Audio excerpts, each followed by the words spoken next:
Hello friends, स्वागत है आपका गौरव सर की क्लास में। दोस्तों, आज हम यहाँ पर बात करने वाले हैं भारत में निर्वाचन आयोग यानी कि आपके भारत निर्वाचन आयोग इलेक्शन कमीशन ऑफ इंडिया की।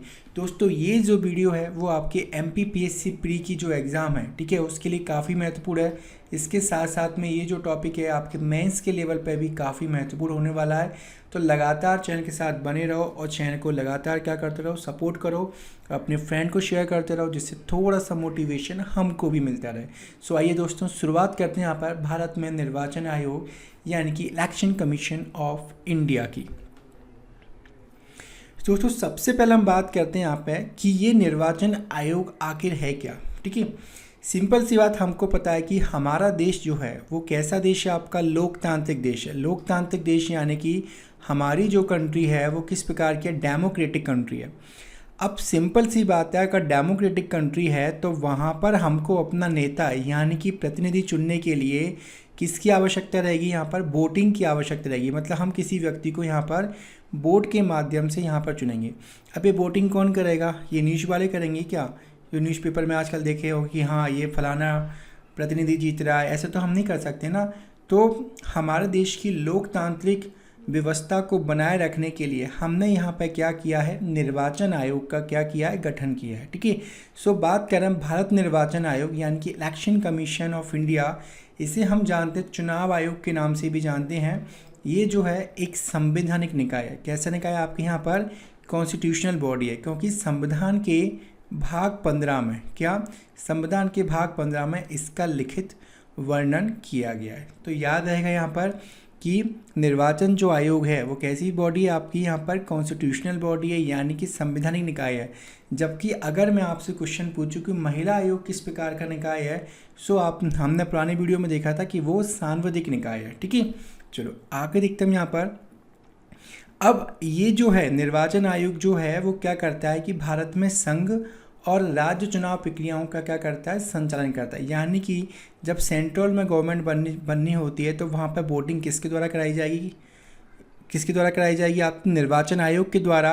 और राज्यों के चुनाव होंगे, जैसे मध्य प्रदेश में अभी रिसेंट हम बात करें यहाँ पर तो उपचुनाव होने वाले हैं। ठीक है, तो उनको कौन कंडक्ट करेगा, यहाँ पर निर्वाचन आयोग करेगा। आगे बात करें यहाँ पर निर्वाचन आयोग जो है क्या, निर्वाचन आयोग जो है वो किस किस के चुनाव करता है, तो लोकसभा के चुनाव, ठीक है, लोकसभा की जो वोटिंग होगी तो उसका पूरा अरेंजमेंट निर्वाचन आयोग करेगा। साथ साथ में राज्यसभा के चुनावों का भी हैंडल यही करता है। प्लस राज्यों की जो विधानसभाएं, जैसे मध्य प्रदेश राज्य की विधानसभा है तो यहाँ पर जो विधायक चुने जाते हैं तो उनका जो चुनाव का जो पूरा अरेंजमेंट है वो भी किसके द्वारा होगा, निर्वाचन आयोग के द्वारा। इसके अलावा आपके राष्ट्रपति और उपराष्ट्रपति की जो चुनाव जो होंगे तो इनका संचालन भी कौन करता है, निर्वाचन आयोग करता है। ठीक है दोस्तों, कई बार क्वेश्चन पूछा जाता है कि आपके जो पंचायत के चुनाव होते हैं, कौन से आपके यहाँ पर पंचायत के जो चुनाव होते हैं तो उन पंचायत के चुनाव को कौन कंडक्ट करता है, मतलब उनका संचालन कौन करता है। ये आपके एमपीपीएससी प्री में क्वेश्चन आ चुका है और कई सारे एग्जाम में ऑलरेडी पूछा जा चुका है। तो आपको याद रखना है यहाँ पर कि आपके जो पंचायतों के जो चुनाव होते हैं उसका संचालन कौन कराएगा, आपका यहाँ पर राज्य निर्वाचन आयोग कौन करता है। आपको यहाँ पर राज्यों का जो निर्वाचन आयोग बना होता है तो वो आपके यहाँ पर पंचायतों के चुनाव का क्या करेंगे, यहाँ पर संचालन करेंगे। क्लियर वाली बात। चलो आगे देखते हैं हम यहाँ पर। अब बात करें यहाँ पर इसकी जो स्थापना हुई है, ठीक है, इसको कब बनाया गया था, यहाँ पर 25 जनवरी 1950 को यहाँ पर क्या किया गया है, स्थापित किया है। मोस्ट इम्पोर्टेंट है क्योंकि कई बार सीधे से डेट पूछ ली जाती है तो आसानी से आपको यहाँ पर एक नंबर जो है वो पक्का हो जाएगा। क्लियर वाली बात, ठीक है। तो ये सारे के सारे पॉइंट आपको अच्छी तरह से माइंड में सेट करना है। आगे देखते हैं हम यहाँ पर। अब बात करें यहाँ पर भारतीय संविधान का जो भाग 15 है, कौन सा आपका यहाँ पर भारतीय संविधान का भाग 15 में चुनाव आयोग के पूरा गठन के बारे में बताया गया है। ठीक है, इसमें चुनावों के संचालन के लिए क्या की जाएगी, एक आयोग की स्थापना की यहाँ पर क्या की गई है, बात की गई है। क्लियर वाली बात। चलो आगे देखते हैं। अब बात करें यहाँ पर भाग 15 में जाएं तो आर्टिकल 324 से लेके 329 तक, आपके आर्टिकल 324 से लेके आपका 329 तक यहाँ पर चुनाव आयोग से जुड़े हुए उनके सदस्यों के बारे में, चुनाव आयोग की शक्ति, कार्यकाल और पात्रता इत्यादि से संबंधित यहाँ पर क्या है, आपके बारे में बताया गया है। क्लियर वाली बात। तो आपको याद रखना है आर्टिकल 324 से लेकर आर्टिकल 329 तक यहाँ पर चुनाव आयोग से जितने भी संबंधित सब्जेक्ट हैं, विषय हैं, उनको यहाँ पर बताया गया है। दोस्तों सारे के सारे आर्टिकल जो इम्पोर्टेंट है वो याद रखना है, क्योंकि लास्ट टाइम MPPSC आपका 2019 में यहाँ पर, ठीक है, तो यहाँ पे क्वेश्चन आ चुका है जिसमें आपका पूछा गया था यहाँ पर किसके बारे में, कि कैग के बारे में पूछ लिया था, ठीक है, तो कैग की कार्य प्रणाली के बारे में पूछ लिया था। तो हमको याद होना चाहिए कि 324 में क्या है, 325 में क्या है, 326 में क्या है, ठीक है। सो हम देखते हैं यहाँ पे वन बाय वन। सो सबसे पहले हम बात कर रहे हैं यहाँ पर कि आर्टिकल 324। देखो भाग 15 की शुरुआत कहाँ से हो रही है, आपके यहाँ पर 324 से हो रही है। अब 324 से हो रही, तो सिंपल सी बात, यहाँ पर जो फर्स्ट जो पार्ट होगा उसमें चुनाव आयोग को ही बताया जाए कि क्या है वो, ठीक है। सो बात करें यहाँ पर आर्टिकल 324 में बताया गया है कि चुनाव आयोग में चुनावों के लिए निहित दायित्व, अधीक्षण, उनका निर्देशन और नियंत्रण, ठीक है, वो किस प्रकार से करेगा, तो उसकी पूरी कार्यविधि यहाँ पर आर्टिकल नंबर 324 में बताई गई है, ठीक है। अब 325 आर्टिकल क्या बोलता है कि धर्म, जाति, लिंग इत्यादि, मतलब किसी भी आधार पर, क्या मतलब किसी भी भेदभाव के आधार पर किसी भी व्यक्ति विशेष को मतदाता सूची में शामिल ना करने और इसके आधार पर मतदान के लिए अयोग्य नहीं ठहराया जा सकता। सिंपल सी बात है, हमारे देश में जिस व्यक्ति की उम्र, क्या जिस देश में हमारे देश में 18 साल जिस व्यक्ति की उम्र हो जाती है, तो उसको यहाँ पर क्या है, अपना मतदाता सूची में नाम लिखाने का अधिकार मिल जाता है, यानी कि उसको यहाँ पर क्या वोट डालने का अधिकार मिल जाता है। तो ऐसा नहीं है कि साहब आप है ना निचली जाति से आते हो, एक विशेष समुदाय से आते हो, तो आपको यहाँ पर हम आपको सूची में शामिल ना करें, ठीक है। तो यहाँ पर जनरली 325 में बताया गया है कि आप किसी को किसी भेदभाव के कारण आप उसको वोटिंग लिस्ट में, ठीक है, आप उसका नाम नहीं लिख सकें, इस प्रकार का जो पार्ट है वो यहाँ पर बताया गया है, ठीक है। अब बात करें यहाँ पे आर्टिकल नंबर 326 की, लोकसभा एवं प्रत्येक राज्य की विधानसभा के लिए निर्वाचन वयस्क मताधिकार पे होगा। वयस्क मताधिकार यानी कि आपका 18 ईयर्स की एज जिसकी हो जाएगी वो आपके यहाँ पे एडल्ट फ्रेंचाइजीज के अकॉर्डिंग यहाँ पर उसको वोटिंग डालने का क्या मिल जाएगा, यहाँ पर अधिकार मिल जाएगा, ठीक है। अब बात करें यहाँ पर आर्टिकल नंबर 327, ठीक है। आर्टिकल नंबर 327 बोलता है कि विधायिका द्वारा चुनाव के संबंध में संसद में कानून बनाने की क्या यहाँ पर शक्ति दी गई है। मतलब आपको लोकसभा और राज्यसभा, ठीक है, तो इनको यहाँ पर चुनाव से रिलेटेड अगर कोई कानून में बदलाव करना है, किसी भी प्रकार की नई चीज़ को इंक्लूड करना है, तो वहाँ पर संसद में पहले क्या कानून बनाया जाएगा और उसके बाद ही यहाँ पर क्या वो बदलाव होंगे, ठीक है। ऐसा नहीं है कि अगर केंद्र सरकार में कोई व्यक्ति विशेष है, यानी कि हम बात करें वर्तमान में मोदी जी हैं, तो ऐसा नहीं मोदी जी यहाँ पे अपने फ़ायदे या नुकसान के पॉइंट ऑफ व्यू से यहाँ पे क्या है आपके चुनाव आयोग में ही बदलाव कर दें, ऐसा नहीं होगा बिल्कुल भी, क्योंकि इसका प्रोसीजर साफ साफ लिखा हुआ है कि यहाँ पर जो भी बदलाव होंगे वो सिर्फ और सिर्फ यहाँ पर संसद के माध्यम से ही किए जाएंगे, ठीक है। अब बात करते हैं यहाँ पे आर्टिकल नंबर 328। आर्टिकल नंबर 328 में बात आया गया है कि राज्य के विधानमंडल यानी कि आपके यहाँ पर विधानसभा, ठीक है, को इसके चुनाव के लिए कानून बनाने की यहाँ पे क्या दी गई है, शक्ति दी गई है, ठीक है। तो किसी राज्यसभा में बताया कि राज्य निर्वाचन आयोग होता है, ठीक है, तो उसको उससे जुड़े हुए नियम बनाने की यहाँ पे क्या दी गई है, शक्ति दी गई है, ठीक है। बात करते हैं यहाँ पे आर्टिकल 329 की, ठीक है। तो यहाँ पर 329 में बोला गया कि चुनावी मामलों में, ठीक है, अदालत के द्वारा किसी भी प्रकार का यहाँ पे हस्तक्षेप नहीं किया जाएगा, ठीक है। मतलब जितने भी स्टार्टिंग के जो मैटर्स हैं, ठीक है, अगर किसी प्रकार का विवाद होता है तो उनको कौन सॉल्व करेगा, यहाँ पर चुनाव आयोग सॉल्व किया जाएगा, ठीक है। बट इन केस अगर राष्ट्रपति के चुनाव में कुछ भी अगर विवाद क्रिएट होता है तो उसको सॉर्ट आउट करने का जो फैसला है वो किसको जाता है, यहाँ पर आपके सुप्रीम कोर्ट को जाता है। तो आपको याद रखना है यहाँ पर चुनाव मामलों में अदालत का जो हस्तक्षेप है उसको यहाँ पे क्या है उसको वर्जित किया गया है यहाँ पर। तो आप इस पॉइंट को अच्छी तरह से दिमाग में सेट कर लो। सारे के सारे आपको आर्टिकल 324 से लेके आपको 329 तक पता होना चाहिए। देखो 324 की हम बात करें यहाँ पर, तो बेसिकली चुनाव आयोग है क्या, उसका किस प्रकार का निर्देशन प्रोसेस है, वो किस प्रकार से नियंत्रण करेगा वो बताया है। 324 में यहाँ पर 325 में यहाँ पर बताया गया है कि मतदाता सूची में आप किसी के साथ भेदभाव नहीं करेंगे, और 326 में ये बताया गया यहाँ पर कि हम निर्वाचन के अंतर्गत उन व्यक्तियों को जोड़ेंगे यहाँ पर जो लोग अपनी 18 साल की उम्र यहाँ पे क्या कर चुके हो, यहाँ पर पूरी कर चुके हो। ठीक है, अब इसके बाद जो पार्ट आएगा यहाँ पर आर्टिकल 327 में बताया गया है कि यहाँ पर विधायिका यानी कि आपकी लोकसभा राज्यसभा जो है वो चुनाव के संबंध में यहाँ पर संसद में कानून बनाने की शक्ति रखती है। और इसके अलावा जो आर्टिकल 328 है वो राज्यों के जो विधानमंडल मतलब राज्यों की जो विधायिका हैं तो वहाँ पर इसके संबंध में उनको यहाँ पर कानून बनाने की शक्ति है, बट उनके लेजिस्लेटर सब्जेक्ट के अंतर्गत। ठीक है, चलो आगे देखते हम यहाँ पर।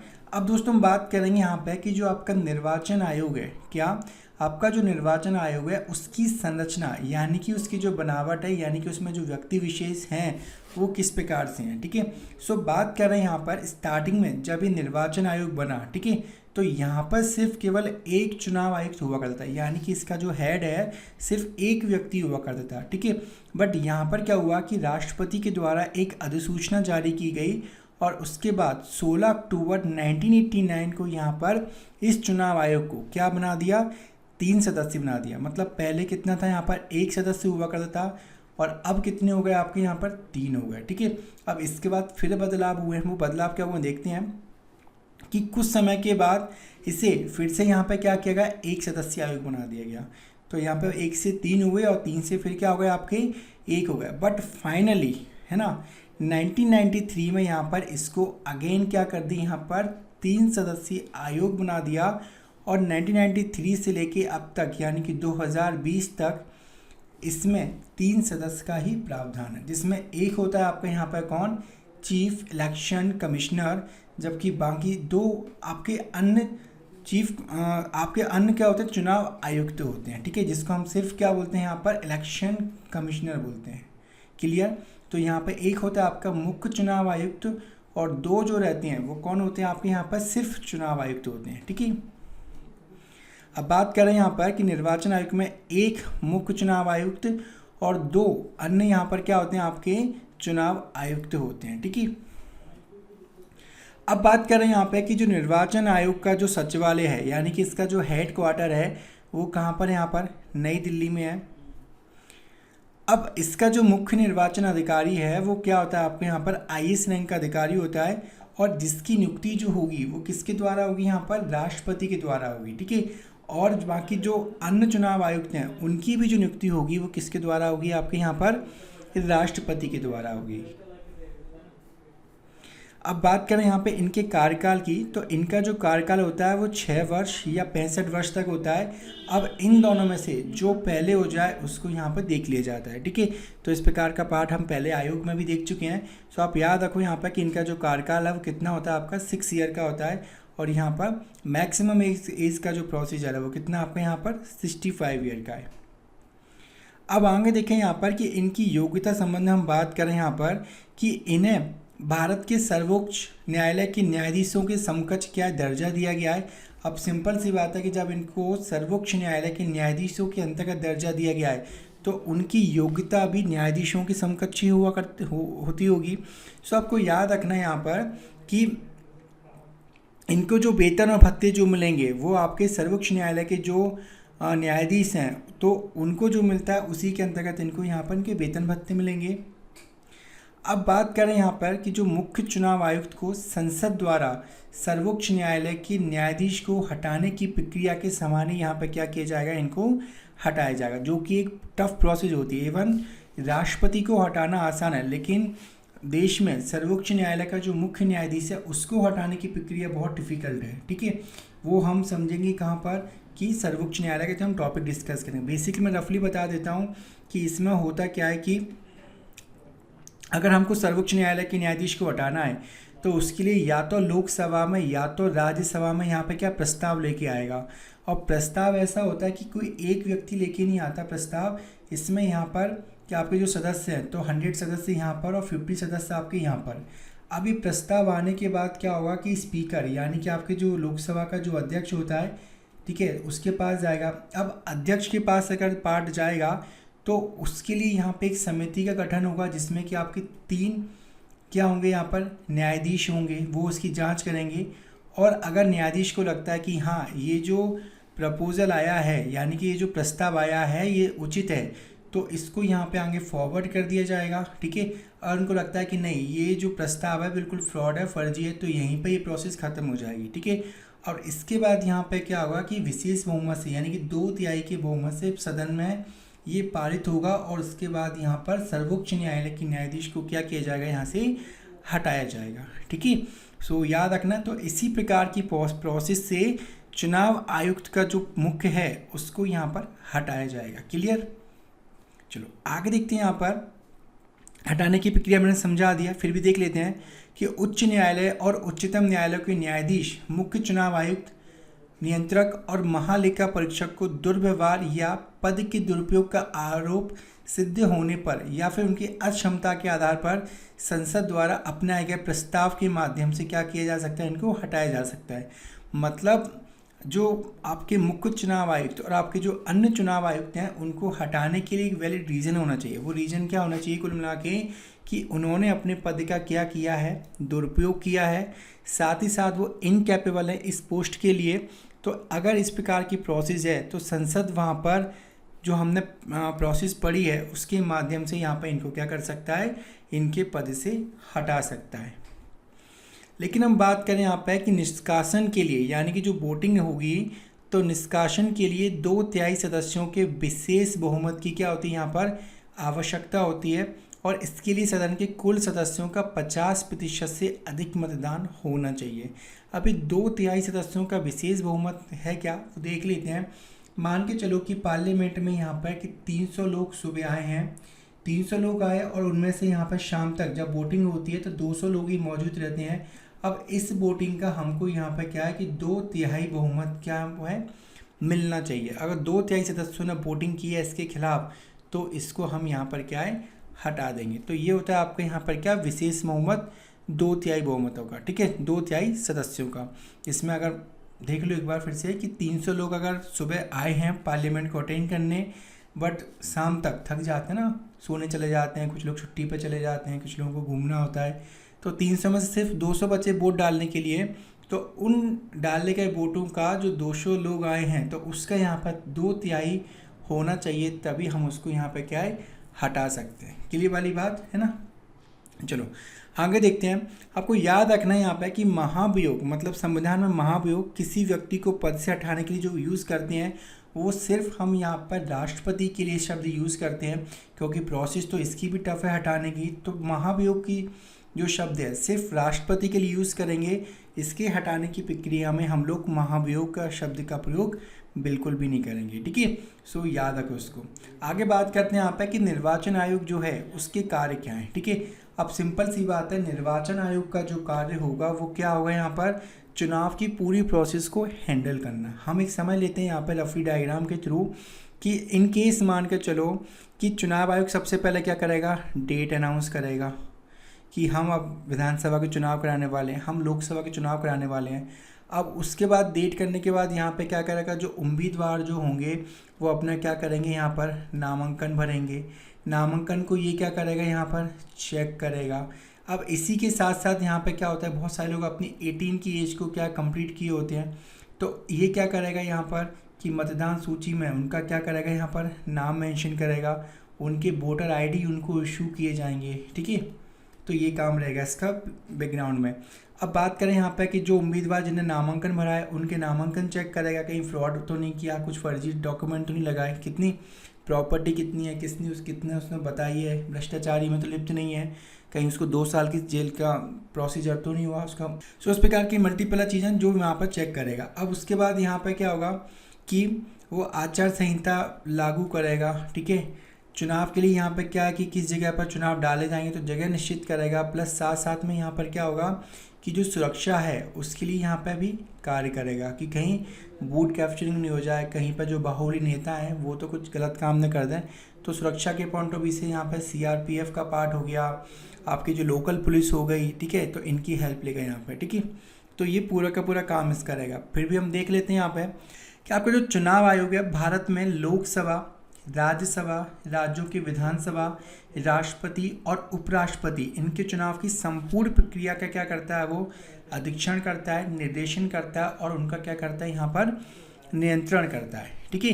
अब बात करें यहाँ पे इसका सबसे महत्वपूर्ण काम आम चुनाव या उपचुनाव कराने के लिए समय समय पर चुनाव कार्यक्रम तय करना, यानी कि वो डेट तय करता है। आम चुनाव वो चुनाव होते हैं जो प्रत्येक 5 साल में होते हैं, और उपचुनाव वो चुनाव है जहाँ पे कोई नेता जो है वो 5 साल से पहले ही ऊपर चला गया या निपट लिया है ना, या तो वो उसके पद से हटा दिया गया है। मतलब कुल मिला के सीट जब पैकेट हो जाती है, यानी कि आपकी जब रिक्त हो जाएगी, तब हमको यहाँ पर उपचुनाव कराने होंगे। जैसे मध्य प्रदेश की हम बात करें, यहाँ पर ज्योतिरादित्य सिंधिया के जितने भी समर्थक हैं वो सब कहाँ मिल गए, बीजेपी में जाके शामिल हो गए। तो उन सब सीटों पे अब यहाँ पर जनरली क्या हो रहा है आपका कि उपचुनाव हो रहे हैं। ठीक है, किसी नेता की डेथ हो जाए तो वहाँ पे भी क्या उपचुनाव का प्रोसेस होगा। ठीक है, चलो आगे देखते हैं हम यहाँ पर। अब ये क्या काम करता है, यहाँ पर वोटर लिस्ट तैयार करता है। ठीक है, और मतदाता पहचान पत्र बनाता है। मतदाता पहचान पत्र यानी ई-पिक। ठीक है, तो ये शॉर्ट फॉर्म है इसका, आप याद रखना यहाँ पे। ठीक है, इसका मतलब है यहाँ पे electoral photo identity card. Clear, तो ये जारी करता है। ये मतदान एवं मतगणना केंद्रों के लिए स्थान, मतदाताओं के लिए मतदान केंद्र करना, मतदान एवं मतगणना केंद्रों में सभी प्रकार की आवश्यक जो व्यवस्था है उनका भी क्या करेगा, ये सबका प्रबंधन देखता है। ठीक है, अब बात करें यहाँ पे ये क्या करता है, राजनीतिक दलों को मान्यता देता है। ठीक है, राजनीतिक दलों को मान्यता देना, इसको हम एक अलग टॉपिक में पढ़ेंगे। जो हमारा टॉपिक का नाम होगा राजनीतिक दल, है ना। तो ये जनरली क्या होता है कि पार्टियों को मानता गया कि वो राष्ट्रीय पार्टी है, या फिर अपन बात करें यहाँ पे राज्य स्तरीय पार्टी है। कौन सी पार्टी, आपकी दो तरह की पार्टियां हैं जिनको जो मान्यता है वो कौन देता है, यहाँ पर चुनाव आयोग देगा। एक होती है आपकी राष्ट्रीय पार्टी। राष्ट्रीय पार्टी जैसे बात करें बीजेपी हो गई, कांग्रेस हो गई, टीएमसी होगी, वर्तमान में आपकी मायावती की बीएसपी पार्टी हो गई आपकी, ना। तो कुल मिला के आपकी 8 जो है अभी क्या है वर्तमान में राष्ट्रीय पार्टियाँ। ठीक है, इनकी संख्या बढ़ती घटती रहेगी। ठीक है, सो याद रखना। इवन बात करें यहाँ पे कि पर्टिकुलर राजनीतिक पार्टियों को कौन सा चुनाव चिन्ह देना है, तो वो भी कौन निर्धारण करेगा, यहाँ पर चुनाव आयोग करेगा। ठीक है, जैसे अपन बात करें अरविंद केजरीवाल की झाड़ू। ठीक है, तो अरविंद केजरीवाल की जो झाड़ू है वो यूनिक होगी। अब कहीं ऐसा नहीं है कि हम किसी व्यक्ति को टॉर्च दे दें, और टॉर्च भी तो झाड़ू जैसी लगती है, तो फिर व्यक्ति कन्फ्यूज जाएंगे ना कि हम झाड़ू को वोट दे रहे हैं कि टॉर्च को दे रहे हैं। आया था वो झाड़ू को देने, बट देखे कहाँ चलेगा, टॉर्च पर चला गया। तो इस प्रकार की कन्फ्यूजन क्रिएट ना हो, तो एक चुनाव चिन्ह जो एक यूनिक आइडेंटिटी होती है किसी पार्टी विशेष की, तो यहाँ पे भी चुनाव आयोग जो है वो बहुत विशेष ध्यान रखता है। ठीक है,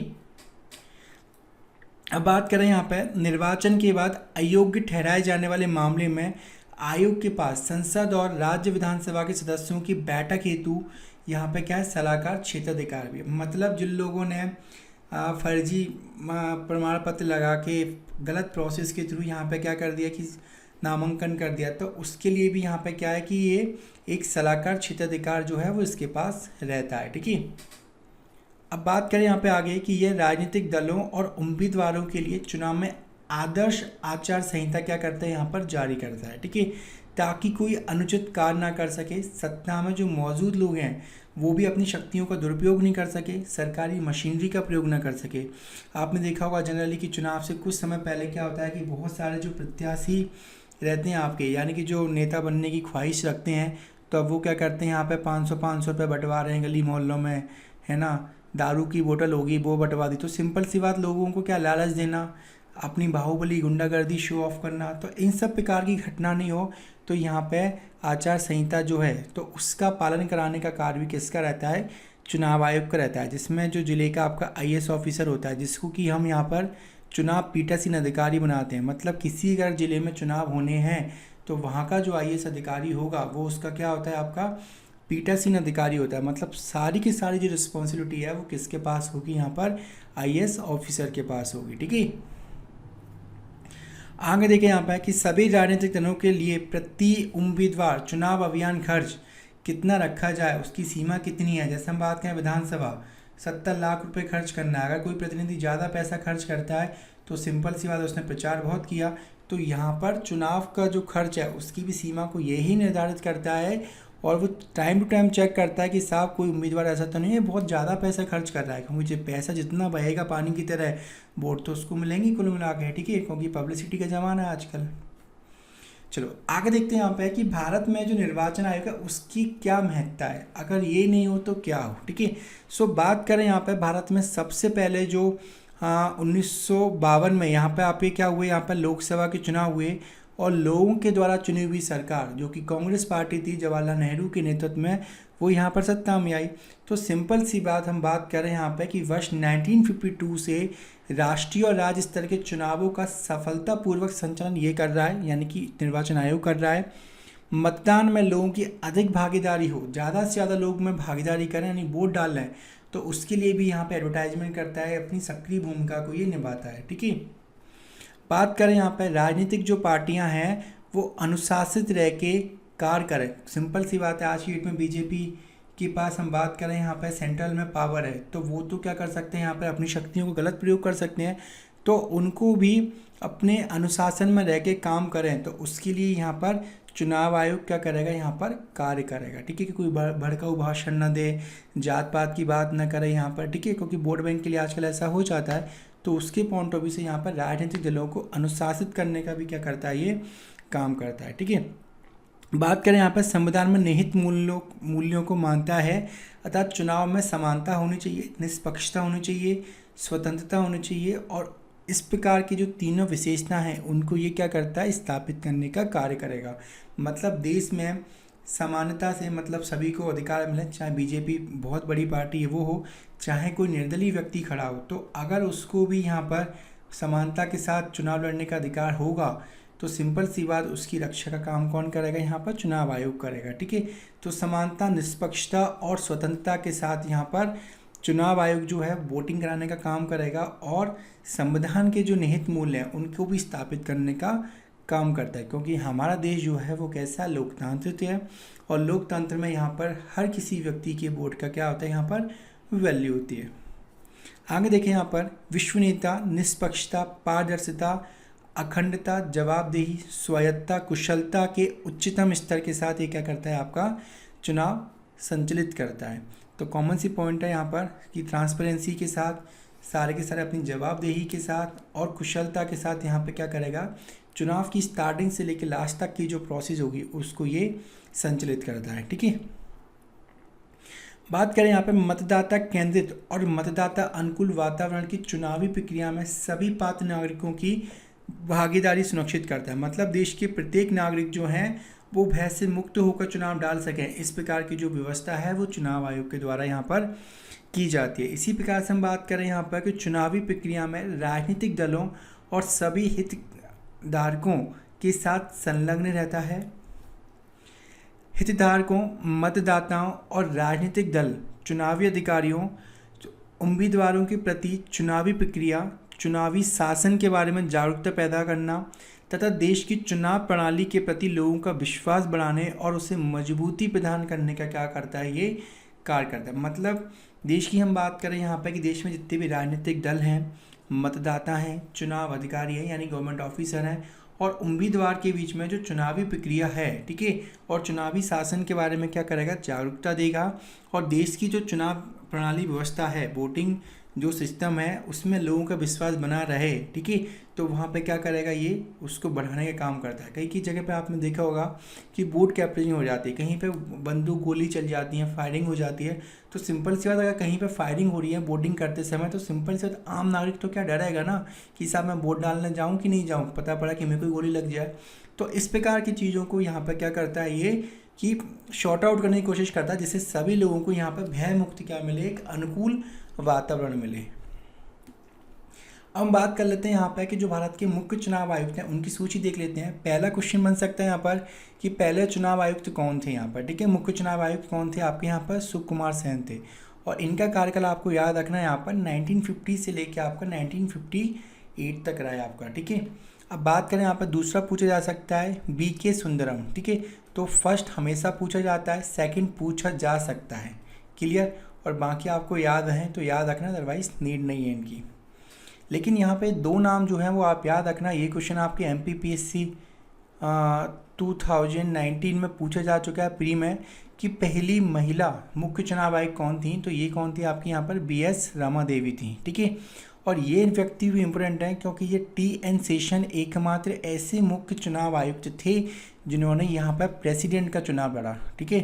तो ये नाम भी इम्पोर्टेंट है, आपको याद रखना है इसके पॉइंट ऑफ व्यू से। और बाकी के जो नाम है आप चाहो याद रख भी सकते हो और चाहे तो नहीं भी रख सकते। क्लियर वाली बात, ठीक है। चलो आगे देखते हैं यहाँ पर। अब वर्तमान के जो हैं आपको इनका नाम याद रखना है, सुनील अरोड़ा जी, और ये आपके 2021 तक हमारे क्या रहेंगे, आपके मुख्य चुनाव आयुक्त रहेंगे, ठीक है। So thank you for watching this video. दोस्तों इसकी एक वीडियो हम और बनाएंगे जो कि आपके प्री के फैक्ट बेसिस पे होगी, जहाँ पर हम लोग इंक्लूड करेंगे राजनीतिक दलों को भी, ठीक है। So thank you for watching this video. Have a nice day.